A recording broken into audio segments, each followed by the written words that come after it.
Over the next few days, I will try and speak to a few other colleagues who sit on interview panels for consultant interviews and to a few other colleagues who've actually recently been through these panels as candidates and have successfully secured jobs as consultant anesthetists. And through these interviews, I'll try and bring you a bit more insight into what goes on behind the scenes, what happens in the interview, and how best you can prep for these interviews. But before we move on to that, let me just give you an idea of the actual structure of the interview. Now, we'll talk mainly about just the interview itself. We're not talking about psychometric testing before or the stakeholder panels. That will come at another point in a subsequent episode. But this is concerning the actual interview itself.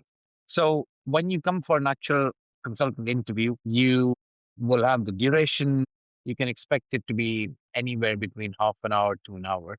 You're sometimes asked to make a presentation on a topic that you've been provided before, and you have limits set on it. So, say for 5 minutes, there might be other limits set on it, such as you can use a PowerPoint or you can use only 3 slides or 5 slides and stuff like that. And that usually serves as the icebreaker and just to get your juices flowing. So you can come into your own and you're ready to answer the first question that gets asked. Now, this may or may not happen. And if it doesn't happen, or even if it does happen, the first question is usually asked by the college rep. The college rep is in reality another consultant anesthetist who is either provided by the Royal College of Anesthetists, or sometimes the college says they can't find someone, in which case it's down to us locally to find another consultant colleague from another hospital. And we usually go out to colleagues in neighboring hospitals, so it's easy for them to commute and find somebody who's doing that. The role of the college rep is essentially as the gatekeeper of your credentials, and their job is to look at your CV, which they would have done beforehand, look at your CV and ask you questions pertaining to your training and development and where you stand in comparison to the job that's been advertised. So the typical first questions that come from college reps are in the simplest form: talk us through your training, or tell us a bit more about yourself, or what in your CV makes you suitable for this job. And this is your opportunity to present your best aspects. We will explore a bit more about what stands out in an answer to this question. But for now, the main thing to know is this is your opportunity. You can practice this, rehearse this, whatever form the question is asked in. It's essentially something that it's an opportunity given to you to talk at length about yourself. Now, I say at length, but within remit, so you don't drone on long enough that people are a bit tired of listening to you within the first few minutes of the interview itself.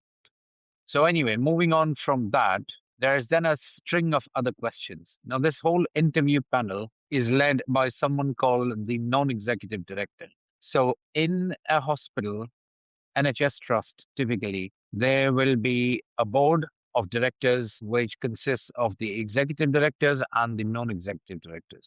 The executive directors are people like the chief executive officer, the chief finance officer, the chief technology officer, the chief people's officer, and it's what the corporate world calls the C suite. They're all chief of something or the other. And they are the executive board members or executive directors because they have executive powers. It's a bit like the House of Commons where they have the getting into there is a bit of a selection process. You have to apply for a job. It's competitive, just like elections. Bad example, maybe, but just like elections, they get paid a decent salary for doing those jobs, and their jobs have a bite to them. They are responsible for their areas of expertise. So the chief finance officer is eventually responsible for all of the trust's finances, and the chief executive officer, for example, is the supreme head of pretty much everyone on the corporate side. And the medical director is also part of the executive team.